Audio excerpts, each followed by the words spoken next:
Recording. All right. So, Mr. Watley would like to see my Florentine stance, how I fight against Shieldman. And I've modified it a little bit since I had mostly quit playing into what I worked it into for SCA.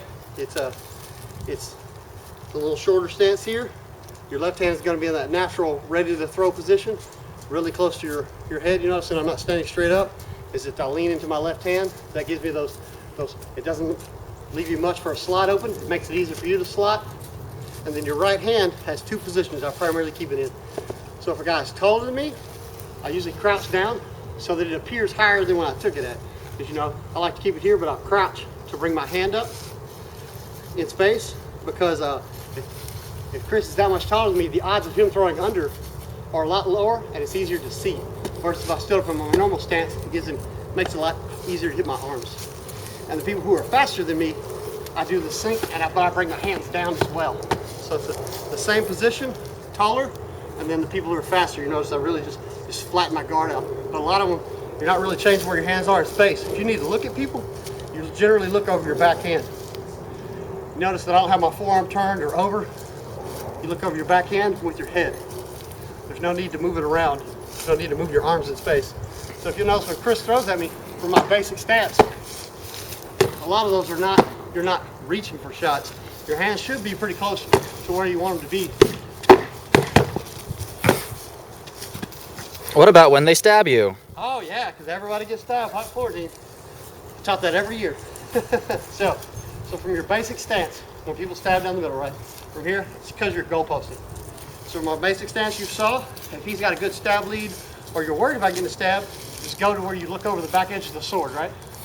So from the back edge of that sword, we'll turn a little bit more. It's actually really hard to get a straight inline stab on you. Here, stay with your sword stabbed. Okay. A lot of them will turn off because, see, I'm in my natural stance. Chris goes to stab, and a lot of them just turn away. It's a straight arm stab. Traditionally, I just deflect down because he's actually reaching that far with his arm. I can a lot of times just deflect it with my left hand because you're going to throw it from range.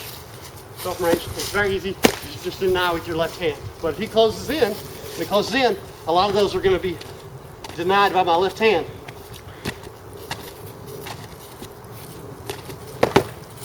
And usually when immediately after he stabs, you got a 1-2, and then you come back to that guard.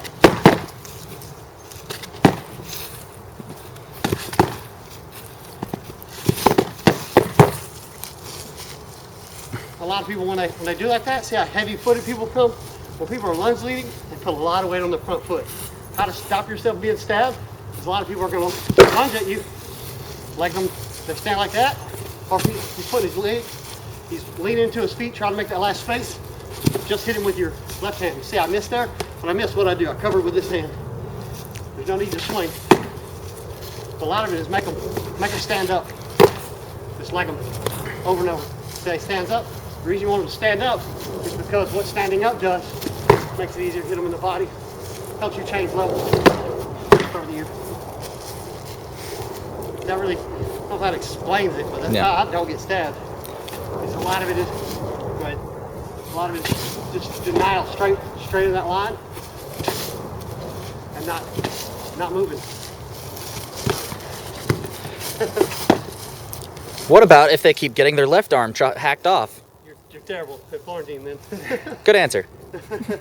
Generally speaking, if you're getting your left arm repeatedly taken, your hand is probably too low.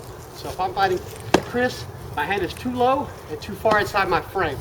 You need to open your left hand outside your frame, you need to pick it up, and you need to square it off in the shape.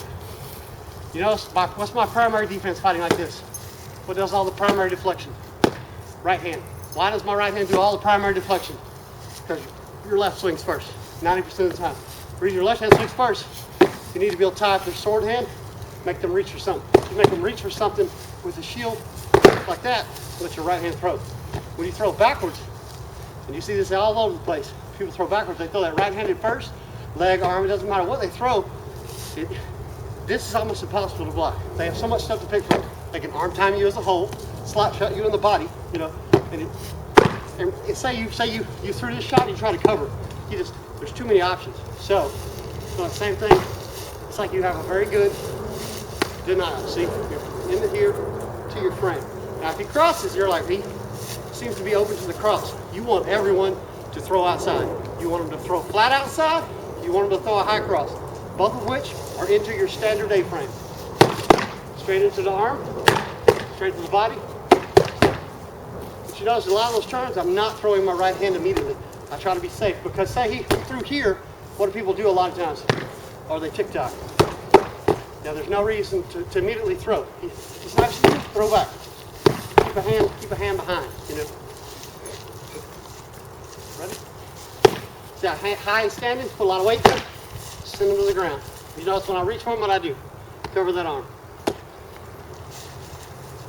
A lot of times you'll see me, I'll press people's guards. So when people are standing and they get that close, there's no reason not to do that right there. Because they're going to pull through and they're going to try to throw back. It's so easy to block that from a push position. Now you don't see me push over a lot because there are people who are much faster than me that can get over your hand.